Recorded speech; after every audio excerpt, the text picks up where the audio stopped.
ayos na ng gamit ko ngayon kasi bumili ako nitong clothes rack from TikTok shop.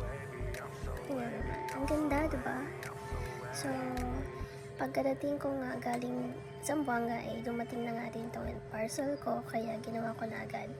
Medyo naguluhan pa sa long rods, super long rods and middle rods kasi medyo hindi naman ako for this work.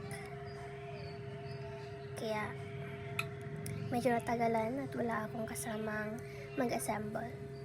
Pero all worth it naman kasi maganda yung kinalabasan. So dito, nagkakaroon na siya ng art. Medyo pinupush ko pa rin siya para maging pantay siya sa both sides. Ayan, dito nga ipatapos na. Yung sa taas na lang. Yung parang sungay-sungay niya yung nilalagay ko.